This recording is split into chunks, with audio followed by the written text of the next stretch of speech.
Find the roots of the equation 100x square minus 20x plus 1 is equal to 0 by factorization method. Factorization method का इस्तेमाल करेंगे और x की ऐसी value निकालेंगे कि p of that value will give us 0. इसके पहले हम जो given equation है उसको p of x कंसिडर करेंगे. p of x is equal to 100x square minus 20x plus 1 is equal to 0. अब हमें x की ऐसी वैल्यू निकालना है कि p of that value should give 0. तो ये हमारा क्वाड्रेटिक इक्वेशन हो गया. अब इसको हम कंपेयर करेंगे with the standard form of quadratic equation के साथ. That is ax square plus bx plus c is equal to 0, जहां पे a b c ये सब रियल नंबर्स है and coefficient of x square यानी a 0 नहीं होना चाहिए. तो हम देख सकते हैं कि कोएफिशिएंट ऑफ x स्क्वायर तो 100 है, तो a इज इक्वल टू 100 हो गया. कोएफिशिएंट ऑफ x क्या है -20 यानी b इज इक्वल टू -20 हो गया एंड c आर कांस्टेंट 1 हो गया. अब क्योंकि हमको मिडल टर्म स्प्लिट करना है तो हम a इंटू सी कंसिडर करेंगे. उसको फैक्टराइज करना है ऐसा है और दो नंबर में ग्रुप करके दो नंबर ऐसे ऑब्टेन करना है कि उनका एडिशन करेंगे तो हमको b आना चाहिए -20. तो हम a इंटू सी कंसिडर करेंगे. तो a into C is equal to क्या है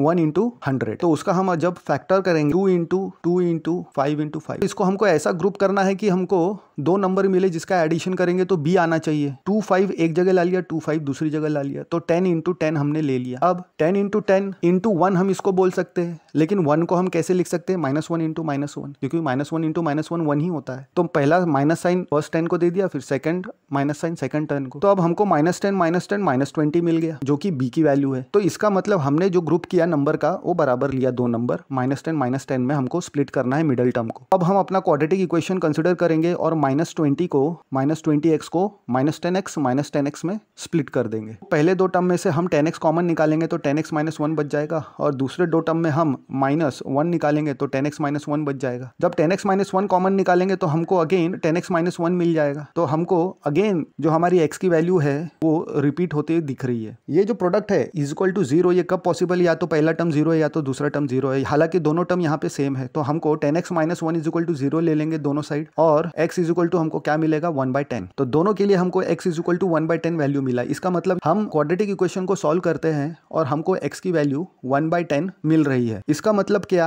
x अगर 1/10 हम पुट करते हैं p ऑफ x में तो p ऑफ 1/10 हमको 0 मिलेगा उस क्वाड्रेटिक इक्वेशन के लिए. तो इसका मतलब ये हुआ कि ये जो 1/10 वैल्यू है यही हमारा रूट्स है. ये किसका रूट है, ये हमारा गिवन क्वाड्रेटिक इक्वेशन का रूट हमने फाइंड आउट कर लिया है.